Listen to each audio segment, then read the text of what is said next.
Thank you, viewer, for joining us on Unity Global News. Today is Friday, 15th September 2023, equivalent to the 30th of Safar 1445. After Hijrah, these are the headlines. Police intercept cannabis, 7,500 boxes of live cartridges worth 600 million in Kebbi. Nigeria's debt jumps by 75% in 3 months, hits 87 trillion, says DMO. Unijust students insist on reversal of school fees as protest continues. On the foreign scene, UK, France and Germany to keep nuclear sanctions on Iran. In sports, Sancho to train separately from Man United first team. Those were the headlines, and for the details and other stories, my name is Shoaibu Doro. The Kebbi State Police Command yesterday said that it has intercepted 2 trucks of cannabis, 7,500 boxes of live cartridges worth 6 million in Kebbi State. Speaking in Birnin Kebbi, the police command image maker Nafiu Abubakar said 3 suspects were arrested in connection with the illicit consignment along Tamia border in Bagudo local government area of the state by Team Border Patrol policeman. According to him, the illicit consignments were intended for Lagos. The suspects in the first truck are Emmanuel Chukwuma from Abia State, Kantabisa of Republic of Ghana, and Shola Olufon from Ondo State were on transit from Ghana through Benin and Tamia town in Kebbi with intention to continue the journey to Lagos as the final place. Nafiu added that the suspects beat no fewer than 9 checkpoints from Ghana and Benin Republic before they were arrested and the lethal items recovered by the police.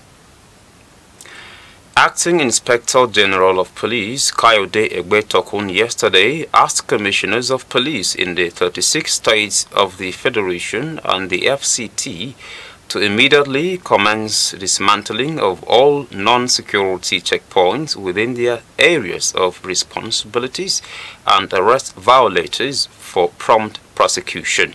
He also gave commissioners of police yet to establish the Complaint Response Unit (CRU) 3 weeks within which to do so in their command headquarters to combat corruption. Speaking at a strategic meeting with DIGs, AIGs and command CPs, Egbetokun assured that the police would provide adequate security for the governorship elections coming up in 3 states of the Federation, saying there was no need for worry. He, however, called on the electorate and politicians to play by the rules of election and shun any form of violence. The Debt Management Office, DMO, has said Nigeria's total public debt hit 87.38 trillion at the end of the second quarter of 2023. The figure represents an increase of 75.29% or 37.53 trillion compared to 49.85 trillion recorded at the end of March 2023. The DMO, in a report on Thursday, said the debt includes the 22.71 trillion ways and means advances of the Central Bank of Nigeria to the federal government. The DMO had earlier projected that Nigeria's public debt burden may hit 77 trillion following the National Assembly's approval of the request by former President Muhammadu Buhari to restructure the CBN's ways and means advances. However, the latest data showed that the current debt stock of 87.38 trillion exceeded the DMO's projection by 10.38 trillion. Further breakdown showed that Nigeria has a total domestic debt of 54.13 trillion and total external debt of 33.25 trillion. Protesting students of the University of Jos on Wednesday insisted that the authorities of the institution reverse the recent increment of school fees. The students who began protests on 12 September 2023 over the increment expressed dissatisfaction with a 300% increase considering the economic hardship currently being experienced in the country following removal of fuel subsidy. Speaking with Unity TV at the Unijos permanent site, one of the protesters, John Ona, while calling on authorities of the school to reverse the increment, said most students do menial jobs to pay their school fees. Another student praised John, said when the fees was 45,000, there were students who could not afford the fee. She wondered how the students can cope with the new amount of 110,000. Meanwhile, Unijos Dean of Student Affairs, Professor Christopher P. Wuna, assured the students that the fee hike is of concern to the authorities and is receiving their attention.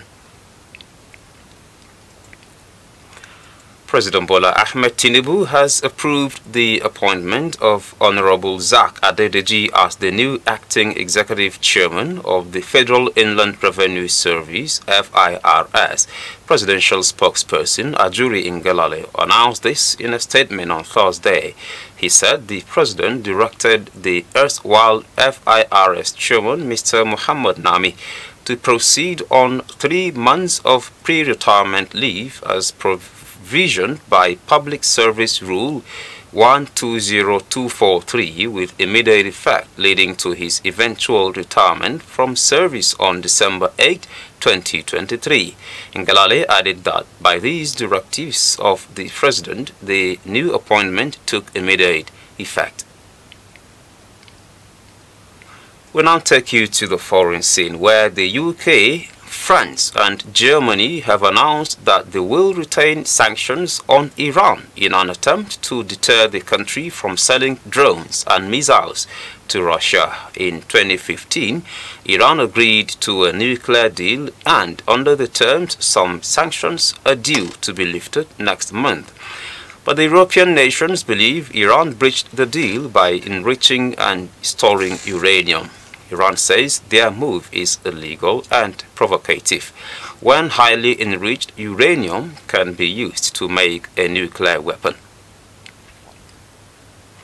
We'll now look at some sports stories. Manchester United winger Jadon Sancho will train away from the first team until issues with manager Erik ten Hag are resolved. Ten Hag left Sancho out of his squad for the loss at Arsenal earlier this month, saying the winger's training performances had been below standard. Sancho, 23, rejected the Dutchman's reasoning and claimed that he had been a scapegoat for a long time. United said in a statement that Sancho would be on a personal training program away from the first team. The statement added that the decision was made pending resolution of a squad discipline issue. The news comes in a week where another United forward, Anthony, also stepped away from first-team duties amid domestic abuse allegations made by his former partner. Sancho moved to Old Trafford from Borussia Dortmund for £73 million in 2021.